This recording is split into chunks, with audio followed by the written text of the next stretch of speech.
The White Bear Micropub on Southbourne Grove is a proud supporter of AFC Bournemouth and sponsor of all departments. Head to the Bear for real ales, locally produced food and plenty of good conversations about the cherries. Check out www.thewhitebear.co.uk.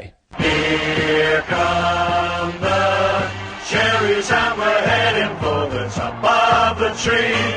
Bournemouth is a team that's going to show Division 3. Here come the leaders and the scorers at the Saturday, showing how to win the Southern way. So we sing, come on Bournemouth, come on Bournemouth. While you're out there winning, hear the shouting and the singing. We sing, come on Bournemouth, come on Bournemouth. Here come the cherries, here come the cherries, here come the cherries, number one.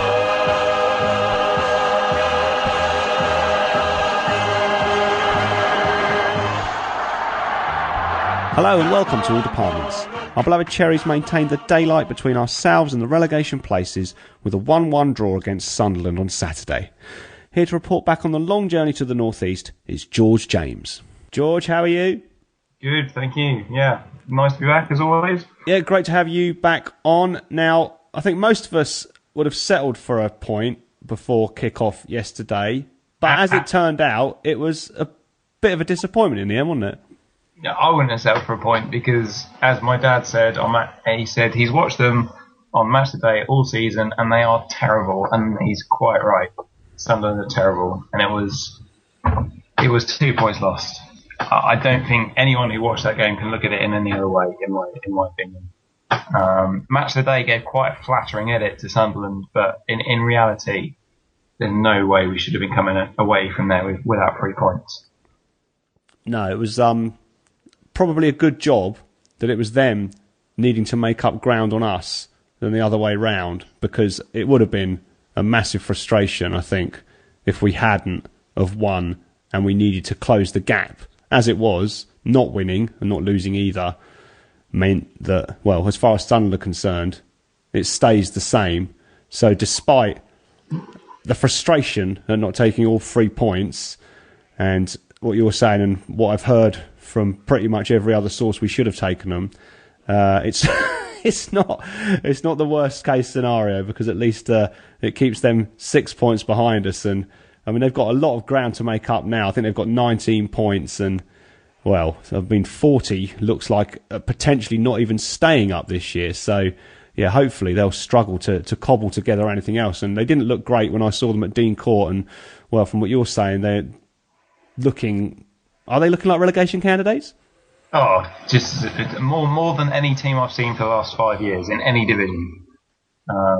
Can't complete a 5-yard pass. They're starting Lee Catamol, which is the death knell for any club at any level, I would say. And they were just unbelievably bad. Even the fans just can't stand them. Even their own home fans. And if you have 15 shots and only score 1 goal, I think you've got to go away from that match thinking that, you should have won, and I believe we should have won. Yeah, this isn't making me feel any better. You seem very certain of that, and yeah, I was hoping you were going to say something along the lines of, well, we did all right at first, but then we didn't do so well, and so although we should have won, we were perhaps fortunate in that we got out with a point. But by the sounds of things, that isn't the case, and we should have won the game. But anyway, let's go and have a little chat about the events during the game. I mean, Eddie stuck with the same team as played against Norwich. I wasn't surprised by that. I spoke to a Sunderland podcast in the week, and they asked me to predict the starting lineup, and I said it would be the same, and he'd stick with Mark Pugh, and obviously Richie remained on the bench. And we had our standard dominant early spell, and we'll come on to the goal in a moment. Just on the way that we clearly seek to start games fast, and we've got that thing where we've scored, I think, 8 goals, more than anybody else in the first 15 minutes of games. It is a tactic that, on the face of it, looks like a sensible thing to do. I mean, you'd rather go for the goal than not. in any part of the game, but it seems to, well, quite a few times has proved to be not effective a tactic across the whole 90 minutes, because we get an early goal and then we don't get the second goal and then we drop points. Do you think it's worth us sticking with that kind of let's go for it from the first whistle tactic, or do you think maybe it's something that needs looking at? Well, I think he does stick with it. I just don't think the finishing's there.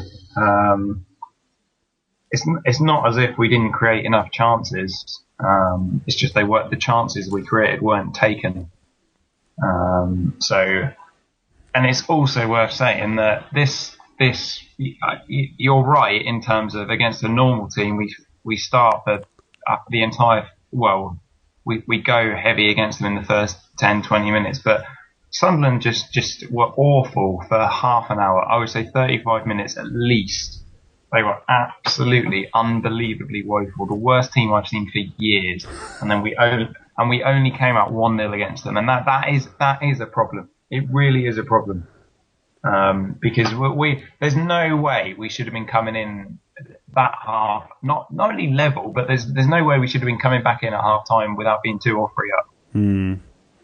Yeah, that's which is a concern. Yeah, for sure. It is a concern, and I think he's gonna stick with that way of playing, and it's difficult to criticise because, like you say, if it's reaping chances, therefore the next step is that it's going to produce goals. But we seem to dominate at times, especially in the first half, for periods of first halves of games, and only come away with 1 goal or possibly none, and then that period of dominance subsides, and it can allow the opposition, no matter how woeful, to get back into it, and it can be a bit frustrating. But I think it's not a tactic that can really be criticised. Going for the win from the get-go of the game, if you think you can win the game, then fair enough. So yeah, we started off brightly, and then we scored our early goal again, and I thought it was a very good goal. I thought we knocked it around really nicely. I think may have been Gosling that found Arta. Arta sent a really nice high ball over to Junior Stanislas, who controlled it well with his first touch. And then I thought he was going to try and go round or past Van Aert because, it's all about pace with Junior Stanislas, but he didn't.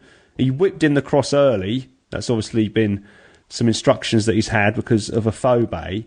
And the ball bounced in line with the penalty spot.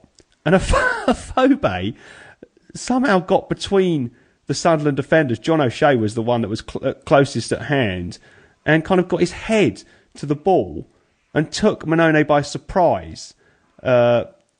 And it was in the back of them. I actually thought that Mannone should have kept it out, didn't you? If you get both hands to it, I think you should have done. But it was a sort of surprising early cross, if that makes any sense in the Premier League. But it was, as you say, it was very early to deliver that sort of final ball, and I think it might have taken the Sunderland defence by a bit of surprise. But he could have done better. But that's a very difficult skill from a Phobe to do that. It's not easy at all. So even just getting a shot on target, I'd have taken a corner from that situation, especially given Stanislas' passing ability. I'd have definitely taken a corner. So to get a goal out of it was a real bonus, and it did look like a stonking good goal from where we were sat. I mean, the seats for the away fans were terrible. It was like watching from a blimp. There was a game going on somewhere in the distance, but it was still looked like a very, very good goal from where we were. Yeah, I thought from our point of view, it was a very good goal. And like you said, the ability that Phobe showed to get... Well, he got down quite low to head it in. He got there first.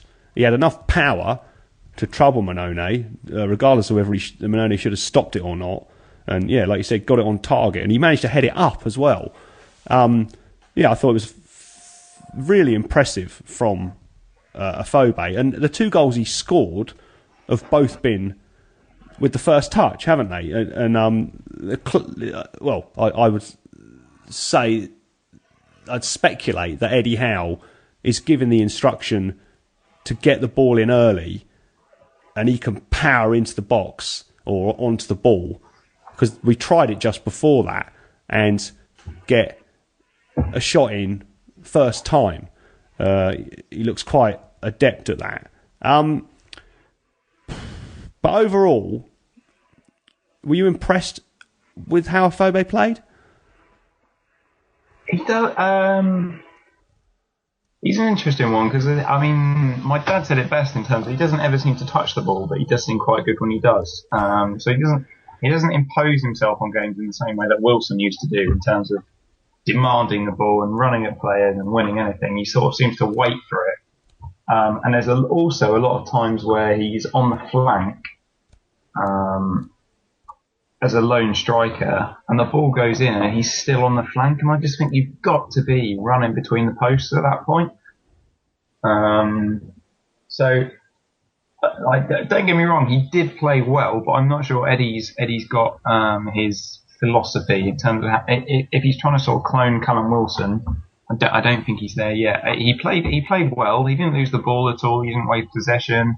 He scored a good goal, like a really good goal, but I don't think he's the finished article yet. I don't think he's just a complete cut and paste of Wilson yet. Yeah, I doubt we'll see him moulded as an Eddie Howe type player, maybe not even until the start of next season. Of course, I'm crossing my fingers he can stay fit. We don't have much luck with injuries. We'll come on to that in a little while. And he's coming into the team with a lot of confidence because he's been scoring at Wolves. He comes into ours, starts scoring straight away, and good goals, like you said. And so that can carry a striker a long way, can't it? And as long as the ball's going in the net, you know, if he scores another 6 to 8 goals, so give him a total of between 8 and 10 before the end of the season for us, then it won't matter whether he's totally up to speed with the Eddie Howe philosophy and style of football.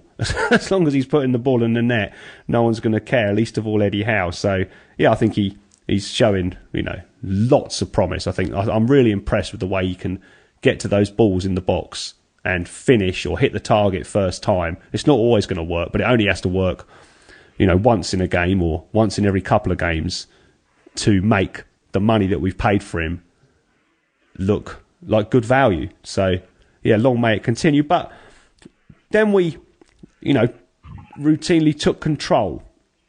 And I think we had already anyway before we scored. And there was a number of chances where we should have, maybe from one or two of them, got the second goal. And I think, by all accounts, that would have then killed the game. I think Sermon missed after one of our array of corner routines.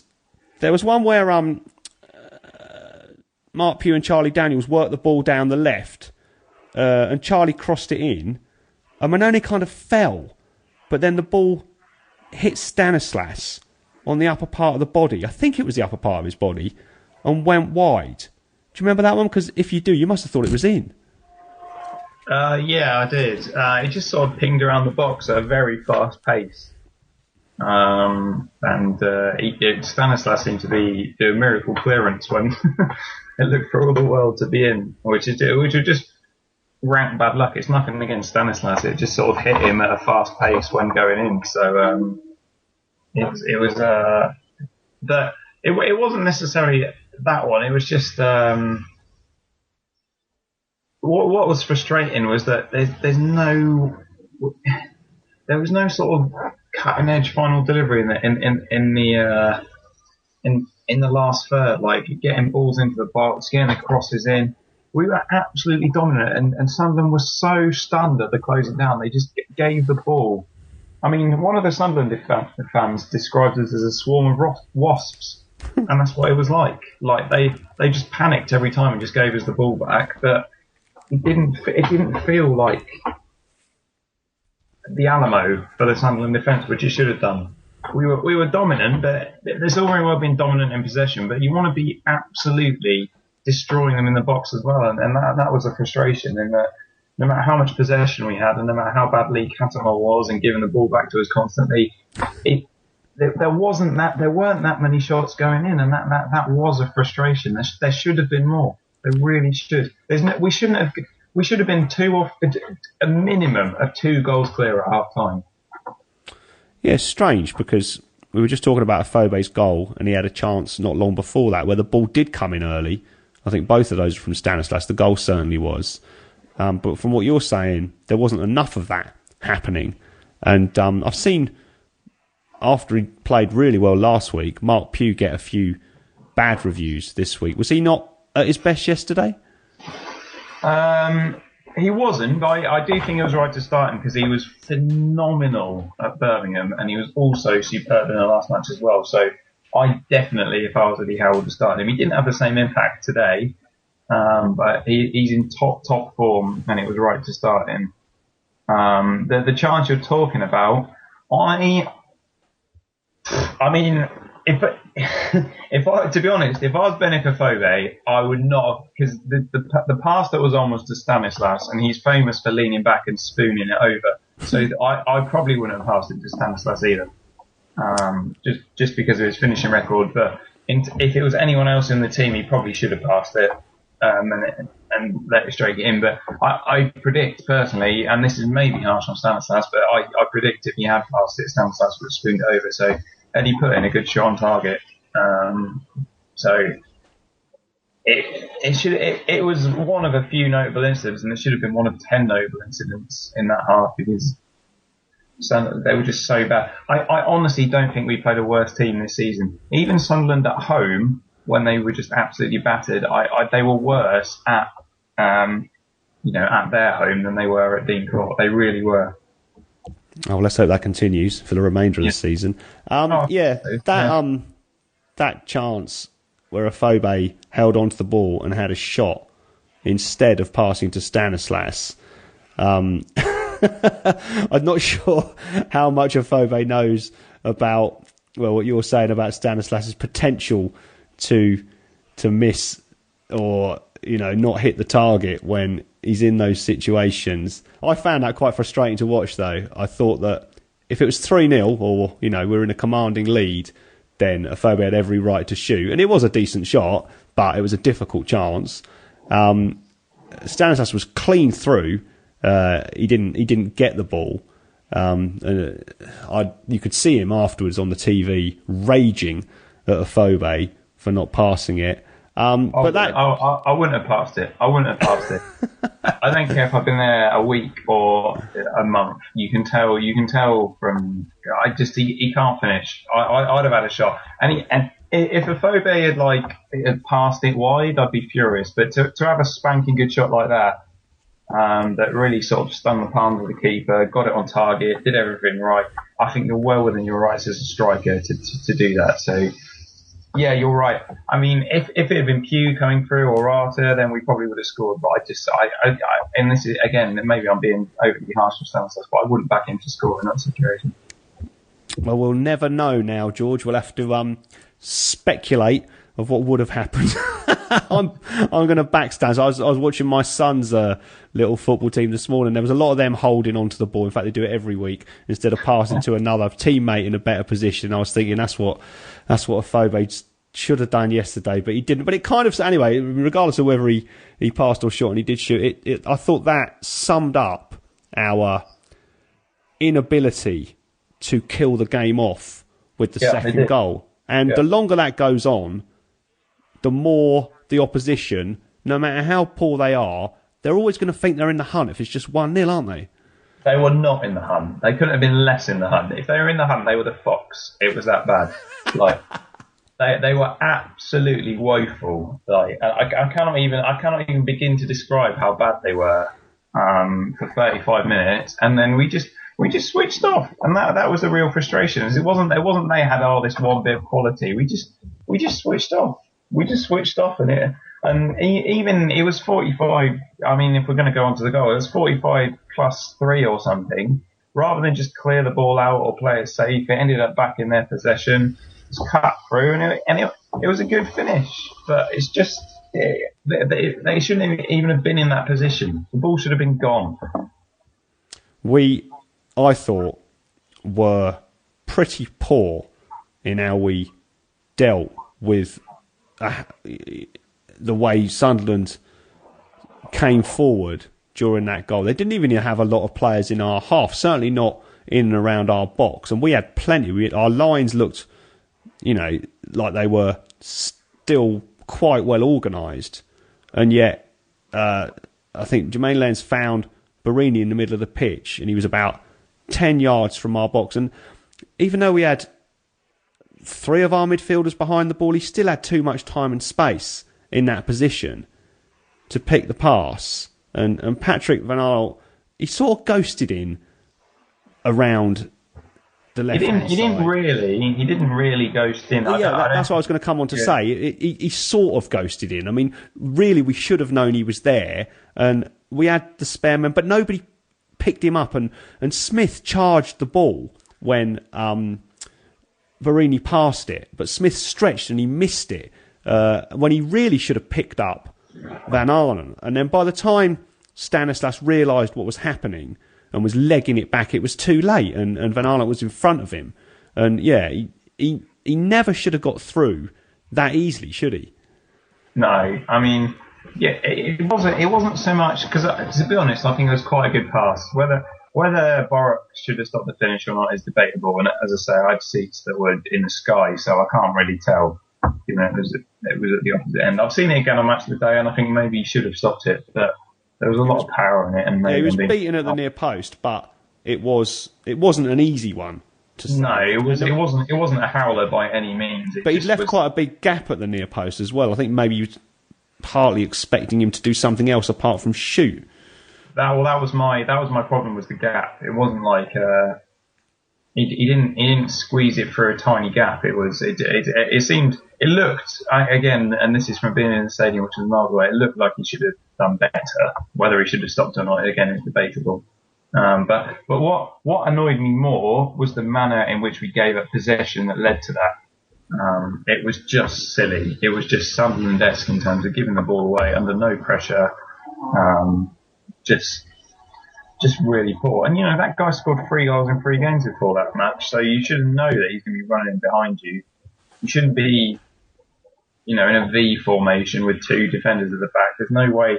It shouldn't have happened. And I'm pretty sure Eddie's given him the absolute, hairdry treatment for that, because it was just a poor goal. And to go in, and that was the last act of the half, and to go in from a half like that at 1-1 is atrocious. I couldn't believe at half time how poor Sunderland were to be 1-1 in that match. It was astonishing. They were like it was uniquely bad this season. And I mean, even Sunderland, when we've beaten 2-0, I have not seen any team as bad as Sunderland this season, and they drew with us in that first half. And that was just a mistake. I think it was bad. Yeah, I think you don't know, but I get the feeling we definitely would have won the game if we'd have gone in ahead at half time, because also their crowd turning on them? That was the reports I was hearing, that early on. There was nothing. Their crowd seems completely, and quite rightly, given their performance, their crowd is completely and utterly resigned to relegation.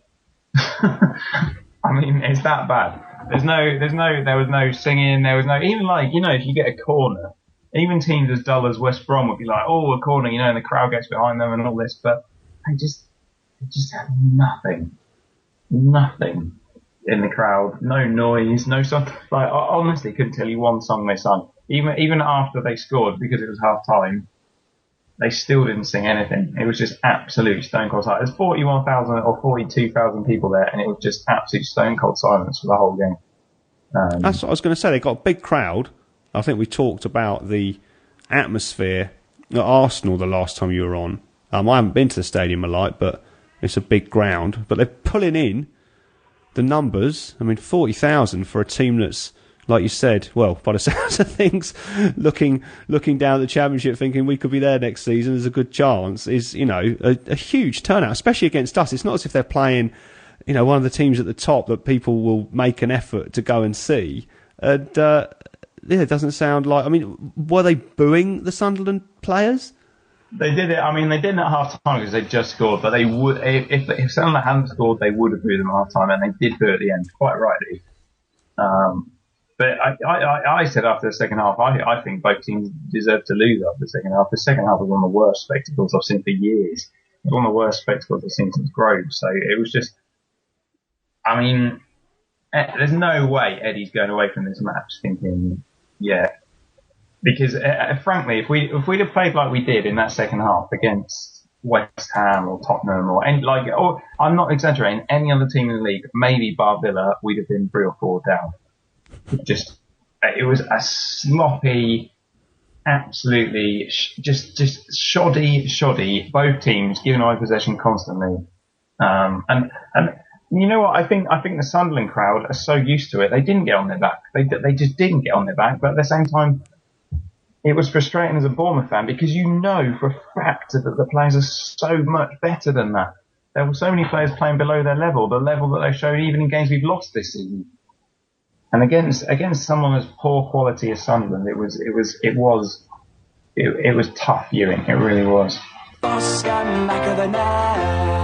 All Departments is sponsored by the White Bear Micro Pub on Southbourne Grove, the perfect pre- and post-game venue to chat about the game and only a 25-minute walk to the ground, or there's a bus stop right outside. Wear your AFCB shirt on any match day and receive 30p off each pint. Check out www.thewhitebear.co.uk.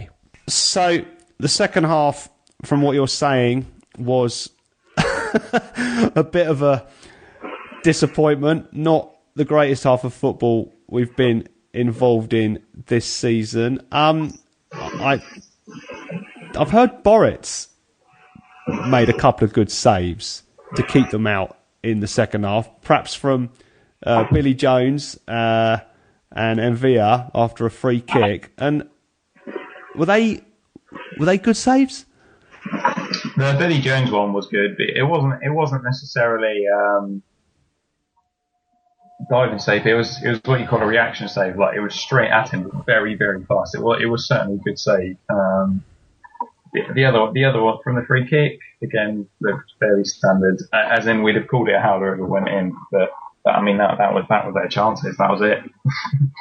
So he didn't have a lot to do yesterday, because he's kept us in a few games lately. Even some of the games where we've won, he's made some important saves. I was wondering if his role yesterday was significant, because when you read the reports, and they don't always show it on Match of the Day, I heard bits on the radio. I didn't hear much of the second half. You sort of read Boritz made a save, and you think, maybe that was one of the key points in the game. But from what you're saying, he really wasn't a factor yesterday. No. Well, I'm not diminishing his role. Maybe he should have done better with Van Aanholt, but then there's two there that he did very well with. So I'm certainly not diminishing his role in the team, because they were two stonky good saves they had to make. But what was frustrating as a fan was that it's the same as the Van Aanholt goal, in that it's way earlier in the play that Bournemouth should have been on top of it. They shouldn't have. Half of these times when Borek is tested, they shouldn't have even been in trouble. 45 minutes plus free, put it out. Do anything but give it to Van Aanholt, who scored 3 and 3. It's just it was, we got ourselves into trouble, and that's how Sunderland got a point, and that was what was frustrating to watch. So do you think the fact that they went in level at half time had an impact on our performance in the second half, in that they were, well, I think they were happy with a point, in terms of they would have been happy with a point rather than nothing, but also they were amazed, absolutely gobsmacked to go in level at half time after that. It's just an absolute massive injustice to go in level after that. So, but they're I actually wasn't worried at half time. I thought, well, they're so terrible that the Bournemouth will just continue how they were and just keep going, and it won't be a problem. I was like, we cannot not score after creating that many chances. But the sad truth was, we just did not play like that in the second half. Eddie can talk about how we were dominant throughout. We were dominant throughout, but Sunderland were absolutely the worst team. Sunderland were worse than most of the teams that we played in the Championship last season, absolutely comfortably. Absolutely comfortably. Sunderland were like Yeovil grade in terms of performance, and we were just giving the ball to them, silly passes, silly triangles and flicks not coming off, no one looking where they're passing it, long ball straight to them. Their one tactic throughout Sunderland was just long ball to Jermaine Defoe, which bounced through to Borwick. That was it. If that didn't come off, they were out of ideas, and then it was straight to the fullbacks for Bournemouth, and then Bournemouth would give them the ball back, and then it would be long ball to Defoe, bounce through to Borwick, just repeat ad nauseum for 45 minutes. It was infuriating to watch. It was really bad, but it wasn't just not scoring against them, and it wasn't just not beating them. It was just the fact that you know, even games we have lost heavily this season, Bournemouth have played better than that, and that was what we're like. Again, even like everyone said, we played badly against West Ham. We did play badly against West Ham, but we played worse against Sunderland. It's just that Sunderland was so terrible; they weren't in a position to actually capitalise on it. And that was what made it difficult viewing for me, at least. Is I just knew that we were better than that. And you mentioned Defoe there. He's always going to have a place in the hearts of the Bournemouth fans. He's scored a few goals recently, and he's there. Well, certainly one of the few hopes that they've got that they might just get it together and cobble enough points together to stay up. It doesn't sound like he did a lot yesterday. I think he might have put one wide in the second half after he got away from Simon Francis. But that we were linked with him, and we're always linked with him because of his history with us, or certainly at this stage of his career, every transfer window, and because we've gone up the leagues a bit. And then recently, I think it's before we signed Afobe and Graben, it was, the rumour mill was hotting up that Defoe was going to be coming. I mean, he was one name amongst many that was mentioned.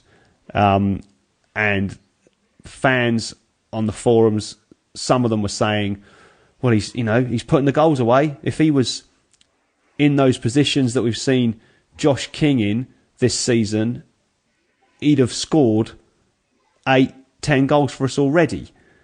We haven't signed him. Would you, if you were Eddie Howe, have taken a chance on him? No. I wouldn't, purely because of his age and the fact that if nature of the Premier League means that if you sign a player like that, they want a sort of 3-4 year contract or this nonsense, which means you have to pay them until they're walking around on the Zimmer frame. I wouldn't have taken a chance on him. I do think he's good, but I feel like because he's 33 now, I think. I believe I'm right in saying that. He's not. I don't think he was worth taking a chance on, and I think you've taken with Afobe, you've taken a chance on a very similar player who's got resale value and potential. So whilst I do think he's good, I don't think he's also. It's also worth saying, and I think this is true for Sunderland as well, which is why they can't score goals for Toffee. I don't think he's the top of a 4-5-1. I think you need a sort of hater-Fletcher relationship, him being the hater of the two. And he was Fletcher-Defoe relationship for a while, wasn't he? Well, exactly. And I don't think he's capable of playing the Callum Wilson, Josh King, Benik Afobe role that Eddie Howe's got. I don't think he's that player. I don't. And to be honest, yesterday fitness looked like an issue. He wasn't getting back into those positions. He was offside quite a lot. He scored perhaps 3 goals the previous weekend. He scored a hat-trick. I think it was the previous weekend, and I think most of those were offside, weren't they? Well, they were, but that's all they've got. That's their one tactic, Sunderland. It's literally not an exaggeration to say that they're either going to, in terms of, I mean, obviously football's a sort of free-flowing game and stuff can happen, but in terms of, it's very obvious in terms of managerial instructions they've been told, play it long, looping ball over the top and let Jermaine Defoe sprint onto it. Hopefully he'll get a goal. If not, then we're pretty knackered. That's it. That's their tactic. So he doesn't hold it up. He doesn't bring other people into play. He doesn't or not for Sunderland, from what I've seen. So I'd rather have. I'd rather have Grabban than Defoe. I'd even say as strongly as that, and that is strong words from me. I'll tell you that. Yeah, we're going to come on to Grabs in a minute. Yeah, I think the point you make about Defoe and what he would want in terms of his contract, because Allardyce and Sunderland, I mean, they probably didn't want him to sell him to us anyway. I mean, you don't know how serious it was. I get the feeling most of it was just media gossip.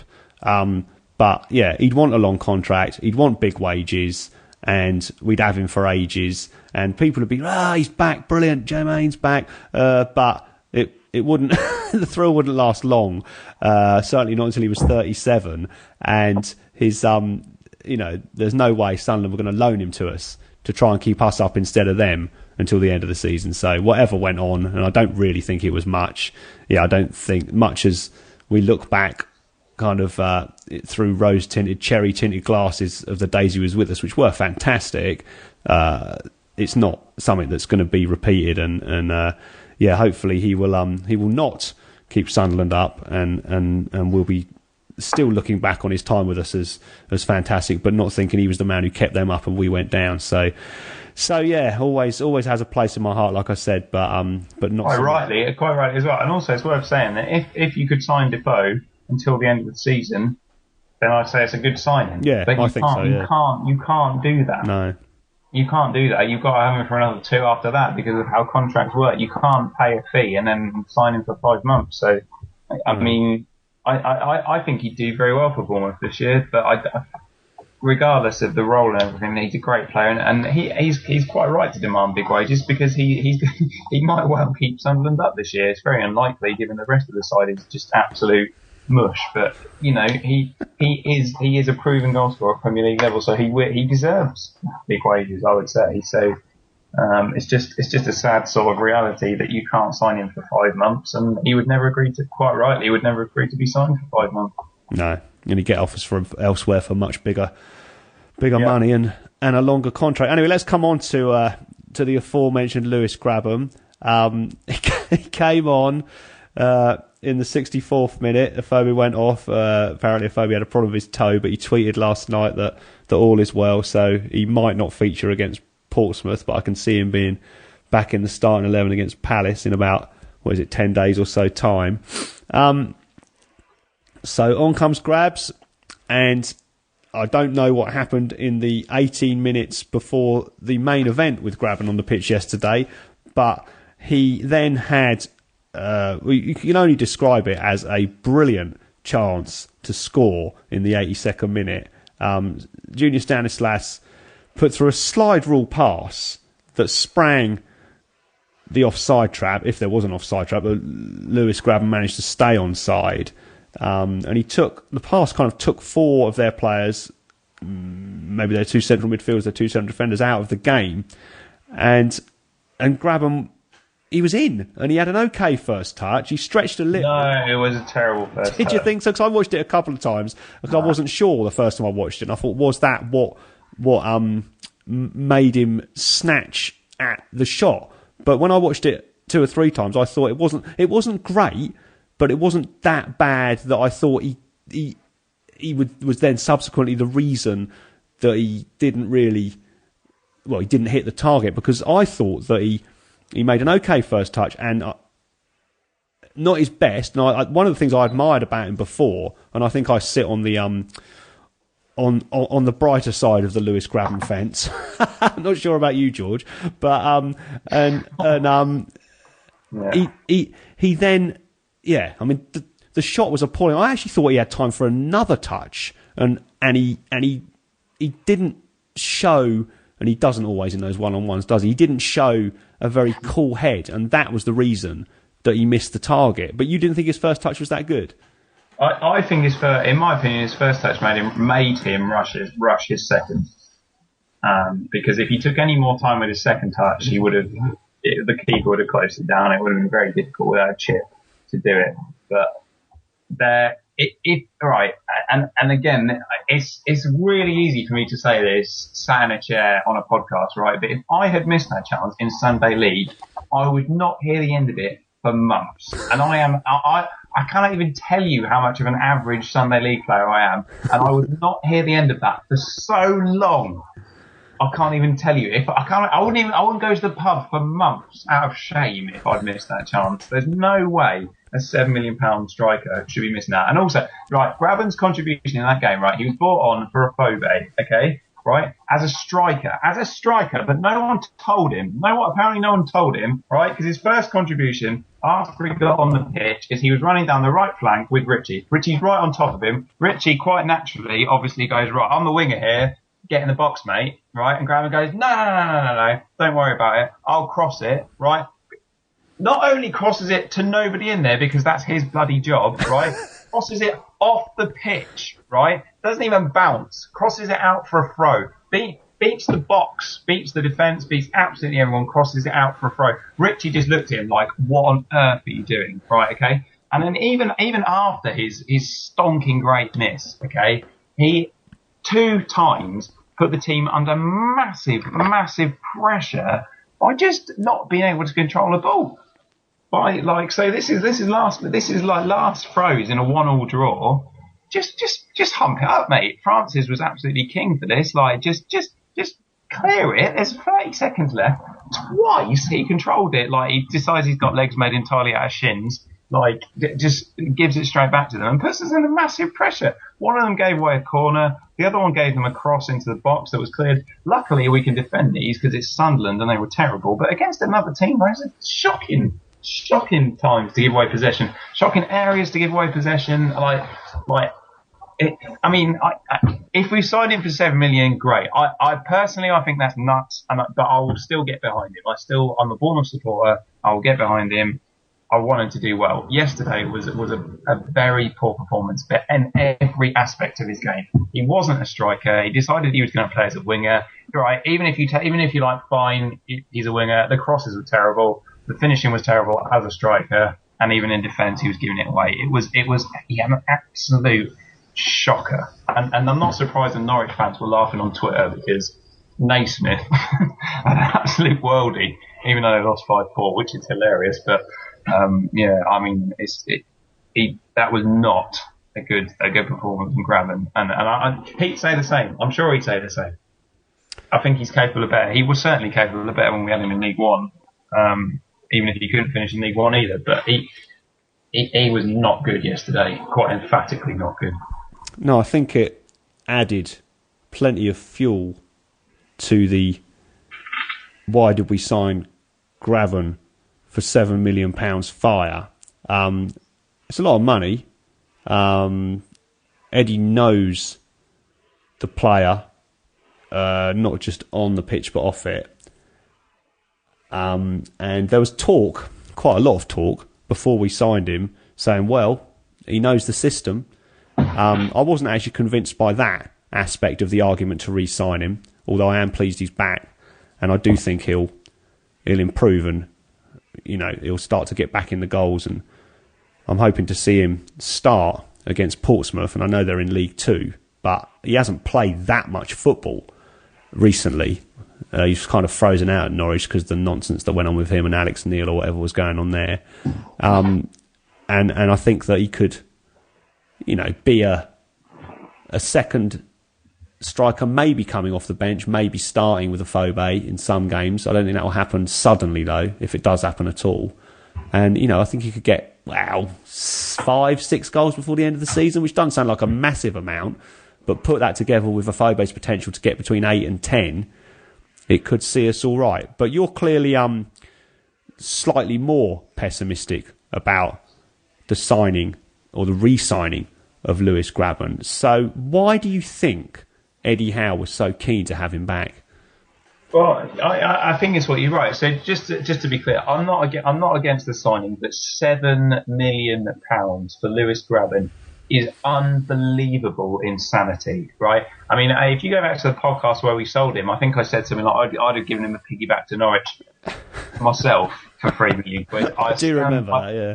I said some sort of outlandish comment like that, and I absolutely stand by it. Okay, if you look at his record for Norwich, it's not some free scoring wonder man. It's just absolutely bang average. So how on earth, right? So even so people are talking about a 30% sell on, right? Out of sheer embarrassment, people have surmised there must be a 30% sell on, right? Right. That makes him £4.5 million, right? So if you presume £4.5 million, how on earth has he added £1.5 million in his time in Norwich? It doesn't make any sense at all. I don't understand.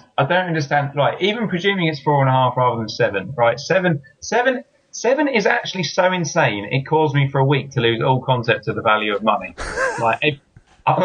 Everything, even meals, just even being in Greg's the Baker's that week, 85p.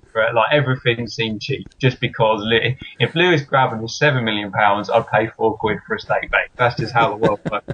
I could not believe the fee. It was so nuts. It was beyond my comprehension, and that's not an exaggeration. So, even presuming 4.5, I still think that the Norwich executives would have just absolutely just been laughing their tits off. I can't believe it. But it's not the signing; it's the fee. The fee itself is nuts.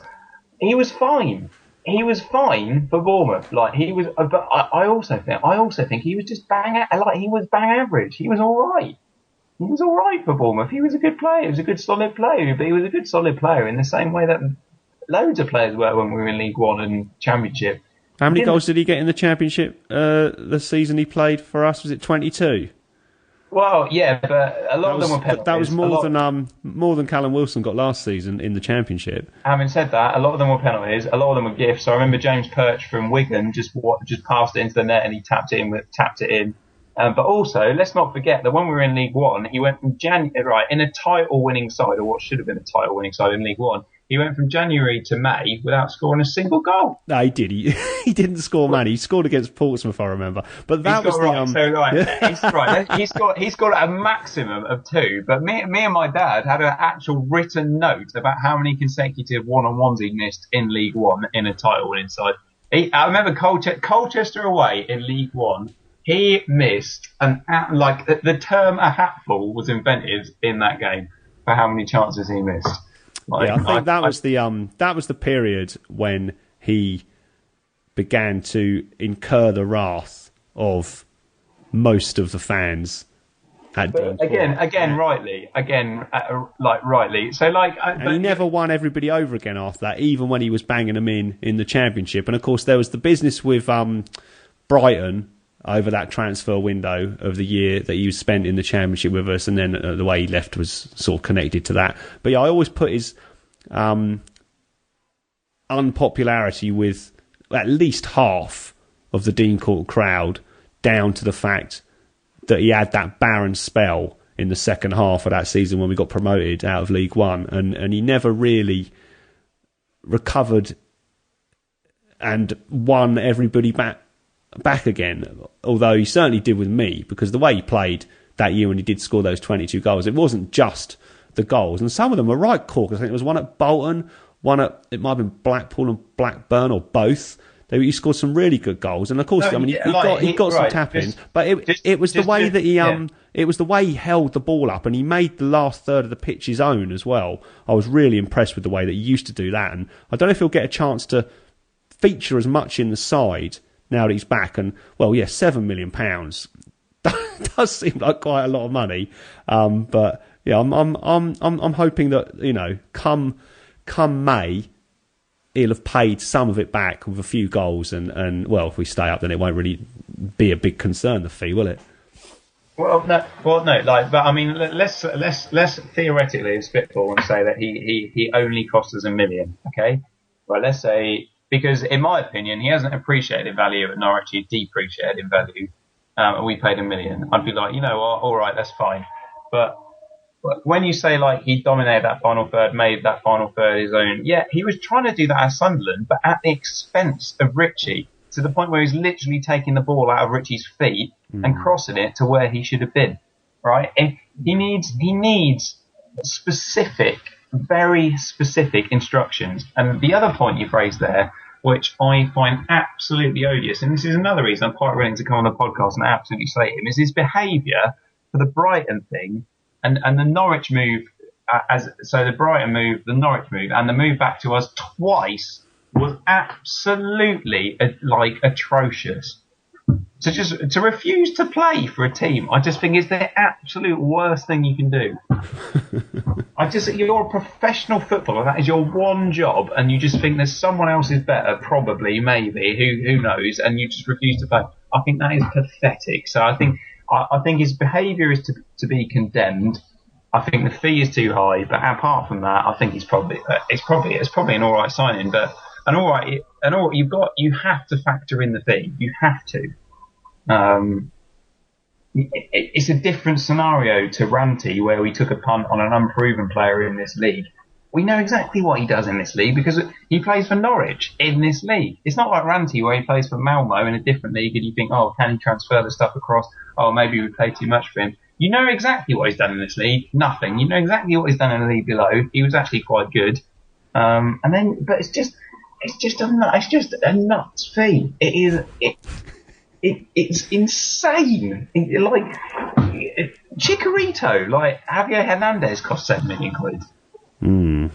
Well, when you compare it to that, it does sound like a ridiculous amount of money. And for us to be we spent more on Mings and Afobe. I did think Mings was a huge fee, but he wanted to wrestle him away from Mick McCarthy, and he wasn't going to let him go for peanuts. We haven't seen much of him. Mings I've always excused by the fact that Ipswich released a statement and said basically, look, we wanted £8 million.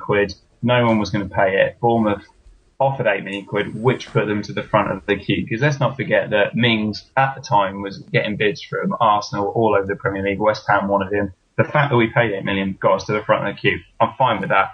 There was no queue for Lewis Graben. I can tell you, I can tell you with zero knowledge of the situation, there was absolutely no queue for Lewis Graben. So to just go in with a bid like that is just mind-blowing insanity. It is unbelievably high. It's like you can look at it and you can say, look, we sold him for this much. What can you say? As Norwich City, what can you say to say he's appreciated in value in that time? And there's nothing. There's nothing. He still can't finish it. He has a very, very specific problem, Graben, because you're right. He's very good at hold-up play. He's very good on the flanks. He's very good at bringing other people into the game. He has a very specific skill set. As a striker, he has an unbelievably specific problem in that he cannot score a one-on-one to save his life. And as you saw at Sunderland, that's not excusable. That's not the behaviour of a £7 million striker. No, that was a bad miss, and luckily, well, in some respects, it didn't cost us the game, but it did cost us the points, or two of them. And that was certainly another bit of stick which Lewis Graben's going to be beaten, and I'm hoping he's gonna begin to win the crowd over again, and I suppose everybody does because it means that we'll be doing better with him. But I think that we can't yet. I mean, the fee is very high, and I mean when you went through the list of unscrupulous behaviour with the transfer deals, it doesn't sound great, and it sounds quite un-Eddie Howe-like to sign a player like that. And we're going to come on to Lee Tomlin in a minute, so get ready. And but I just think that I think that he can do better for us than he did for Norwich, and it may not make him a £7 million player, but it may make the sting that people are feeling over that fee, it may soothe it a bit. Yeah, but it's also important to say that we're currently on the 25th of Jan. He's played one, back to the wall sub appearance, and then he came on against Sunderland. Right? If he was signed for 50p, that performance yesterday was shocking. Right? There's two separate things. His performance yesterday was poor. The fee is nuts. They have specific criticisms. But as you say, his record for us in the Championship was very, very good.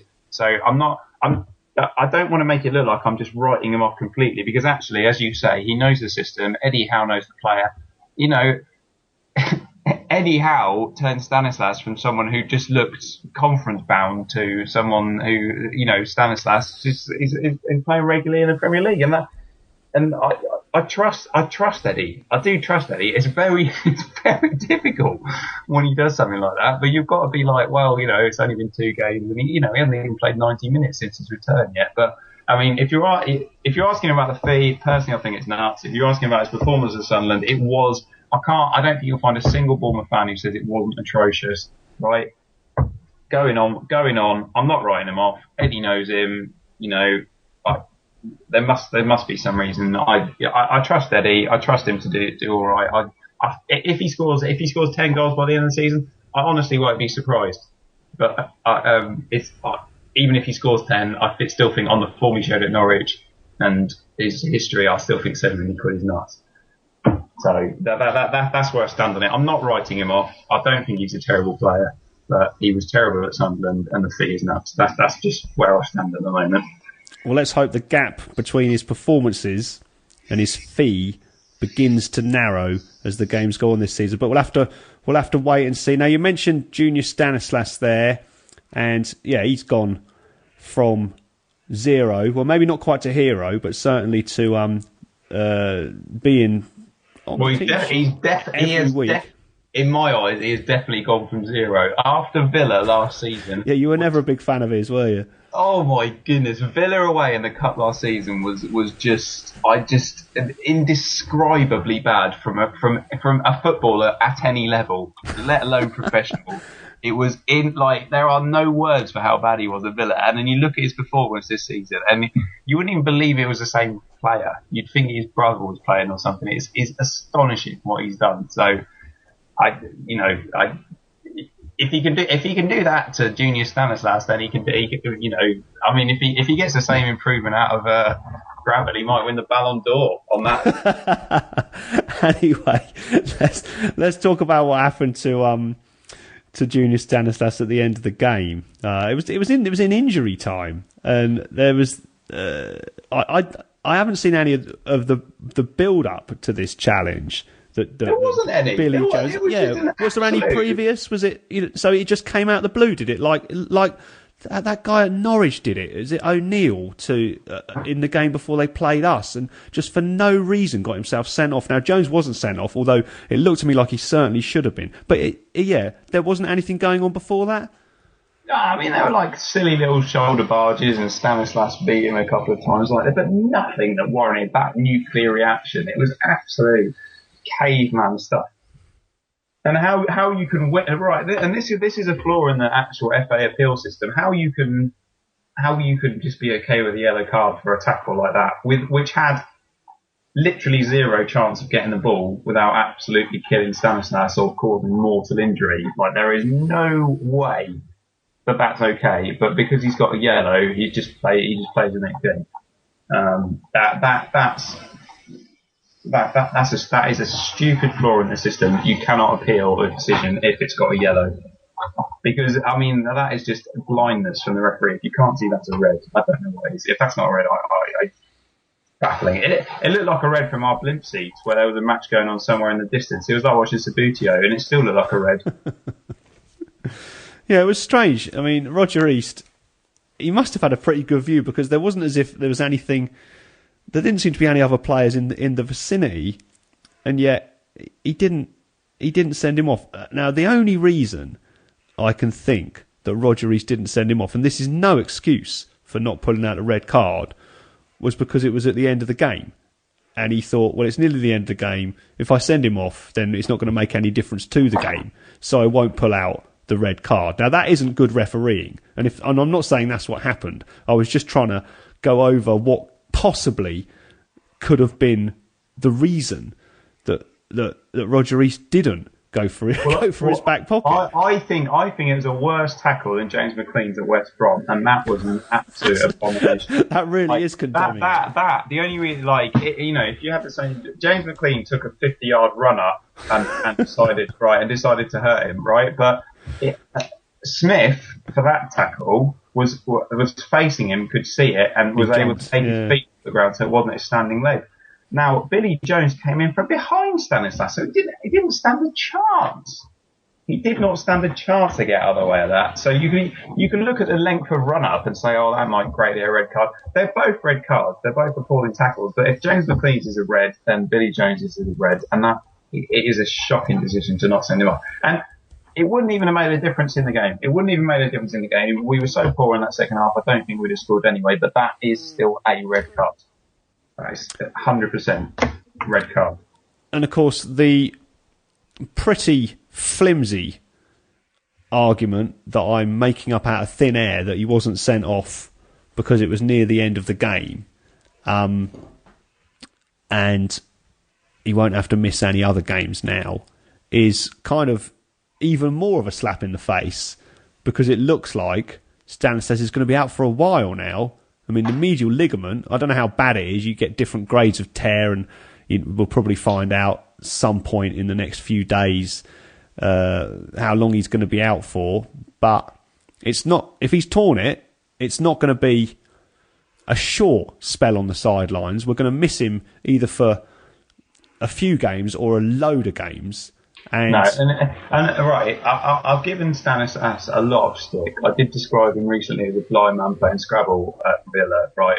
Stick by the criticism, but he has been very good, and it is a big miss if he is out. Having said that, if any player is going to get injured, that is a position at which we have the best cover. So I don't think it's a crisis, because Pugh, okay, he wasn't great in the first half and got subbed off, quite rightly, but actually he's been in phenomenal form. He absolutely ran the game at Birmingham. And the game after, I thought he was very good as well. He always gets a dangerous crossing. We've got a Turbe, who we've only seen for like 6 minutes when we're 3-1 down. Richie plays in the same position. Like, after the game, I heard Bournemouth had got another serious knee injury, and actually, because Afobe had gone off as well, I thought Afobe had a serious injury, and I was just like, oh my goodness, this is getting obscene. This is just an absolute curse. But the fact that it's Stanislas, well, what's bad, because his performance has been very, very, very good. I do think we're well covered for that, so I don't think it adds to the crisis that we've already got.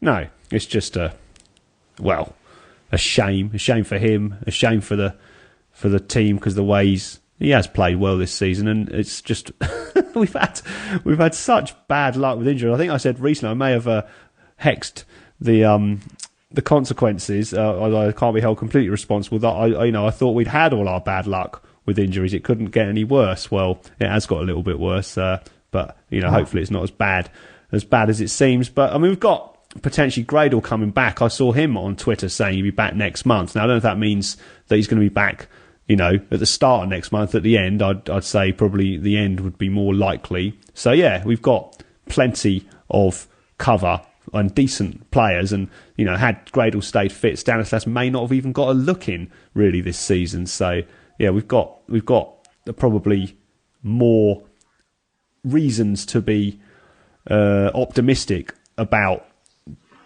what will happen in terms of the team because of that injury than there was when we lost, Wilson in particular. And so hopefully Stanislas won't be out for too long, and it won't affect our progress too much. But anyway, that was the last major event in the match. Should have got all 3 points. I'm starting to feel now, after you've made it quite clear how bad Sunderland were. And that leaves us on 25 points, 15 games left. Unfortunately today, Swansea and Chelsea both won. I mean, Chelsea, it's a bit of an anomaly. You don't really seriously expect them to go down. Swansea seem to have found a bit of form all of a sudden. We're all on 25 points level with them. Do you think 40 points is going to be enough this season? It's looking like it could be, but you do. Yeah, 40 points is plenty. In my opinion, if you go on 40 points, I'll be absolutely stunned. I don't think there are 3 teams who are going to get. Because you need 4 teams. I don't think there are 4 teams who are going to get 40 points. I also think West Brom have a real lack of quality, and I expect they'll be dragged into it at the end of the season. Chelsea are right. I think it would be preposterous to suggest they get relegated. I mean, even just look at their goal difference is -2 against -11 for us. So I can't for the life of me see them get relegated. So I think as the table stands, it's 14th and below, which is West Brom, Swansea, Bournemouth, Norwich. Sunderland are so bad, right? Regardless, we didn't beat them. Sunderland are so bad, they will go down. I will be absolutely amazed if they stay up. Aston Villa have gone, in my opinion, which puts it between West Brom, Swansea, Norwich, and Newcastle and Bournemouth for the last place. I think we're better than Norwich for sure. Maybe Naismith is going to change that. I don't think he's a one-man show that's going to keep them up. I think as long as they continue to play Tetty, who just has got 2 left feet, I can't see them. And Russell Martin is their captain, which is astonishing. So I think at this stage, on the 24th of January, we might be all right. But it's not going to be easy, and it's going to be tight. But to answer your initial question, I think 40 points is enough. I do. Yeah. Well, that's what I was hoping you were going to say. Not that it makes any difference in the final analysis. We have to get 40 points first, and like you said, it's going to be a while till we get to that total. But yeah, I mean, if you look at our form and the form of the teams around us, ours is okay, and we're picking up points all the time. We haven't won many games recently, but we haven't lost many either. We've lost two in 10. Yeah, so that would suggest over the course of a season that we should have enough in terms of cobbling the points together to stay up. And, you know, we couldn't really have hoped for much better at this stage of the season, considering what happened to the squad at the start of the season, than to be where we are. So hopefully... No, I agree with that, but also I think if we keep playing the way we were before, West Ham and Sunderland, yeah, we got a point at Sunderland, but they were shocking and we were shocking. If we produce the performances we were before those games with a Fobe up front, when it's not, I don't even think it's going to be close. But it's producing that level of performance that's going to be the real challenge, because they were high level performances that we were producing.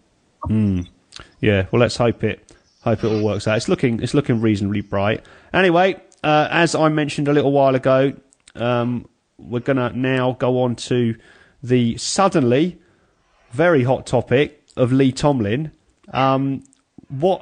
It's difficult to know the truth of this, but what do you think is going on? Right. Well, but I've seen his in inverted commas direct messages that he sent to people. I don't believe anybody is that stupid.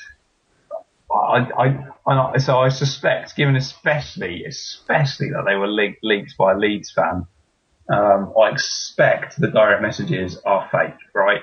So I can't believe right, and also, like, let's say they're not fake. I can't believe Eddie Howe's man management skills are that bad anyway. So I just think I think it's a fake for that reason. Secondly, people are absolutely slating him, but I don't think the 2 tweets which I did see and were definitely him, I don't think they were that bad. He basically said, look, I'll look to leave if I can't get first team football. And he can't get first team football, so basically he's looking to leave. I don't see, it's unprofessional to air it, but he's not spawn of Satan. I don't understand why people have got so angry about it, really. I think the direct message thing is, well, I was going to say red herring. That's not quite the right phrase. It's kind of an irrelevance anyway, because, like you say, there's a good chance it's faked.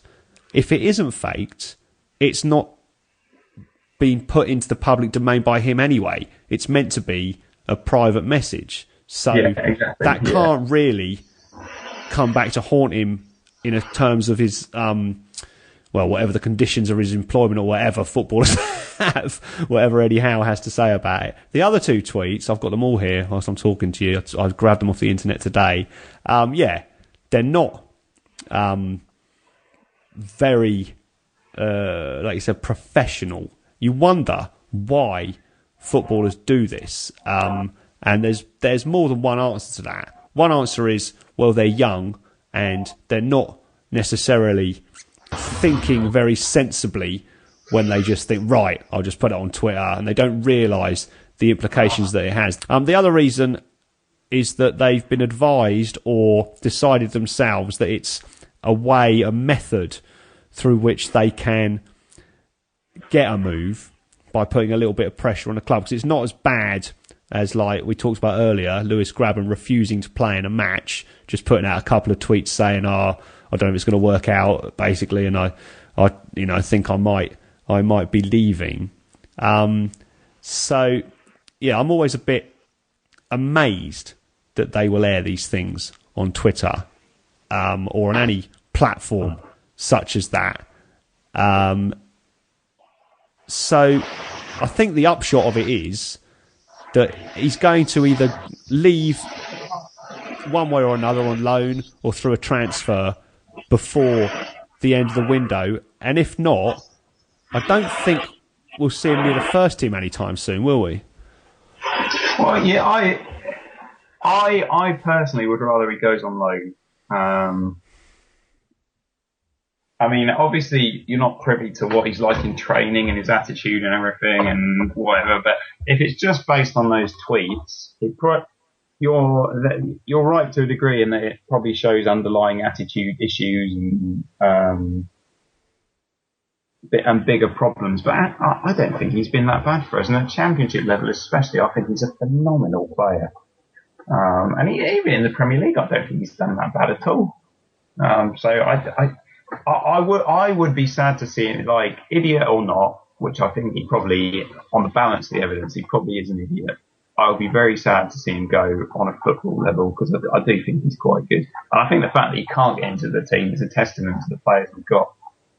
And also, I think he's a victim, like, in the same way I spoke about Ranty last time, I think he's a bit of a victim of the system, in that he's an attacking midfielder who we don't really play. Because he doesn't track back like Sermon and Arthur do, does he?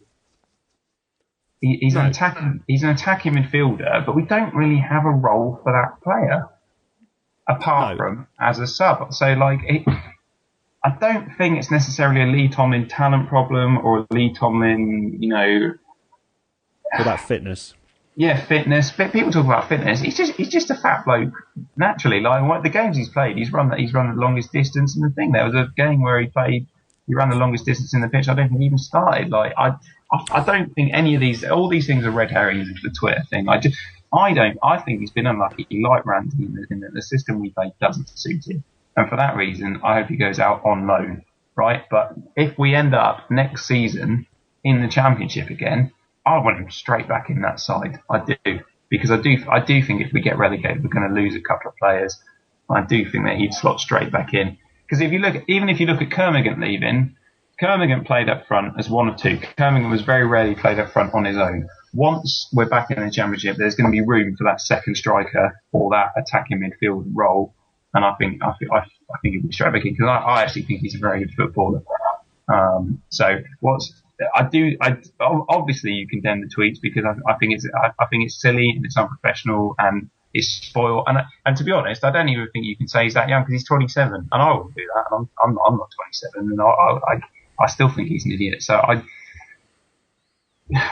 basically, I hope it is dealt with, because it's unprofessional and stupid. But I hope he's not just sold for peanuts, because I do think he's quite a good player. So we'll see what happens. But Eddie's quite good at dealing with these situations historically, so I think he'll be fine. I think it'll work out all right in the end. It'll all come out in the wash. Yeah, I think that, as you say, in Eddie we trust, and he will have had experience of dealing with this kind of thing in the past. It may not have been aired quite so publicly, but he's been in the game a long time, and not a lot comes out of the club that's negative. But I think it'd be naive to think that there isn't stuff going on. It's not all a bed of roses amongst him and all the players, and that's all part of doing his job at whatever level. And I think he probably had quite a bit of it to deal with at Burnley as well. So hopefully Eddie will sort it out. Anyway, George, I think we've just about run out of time.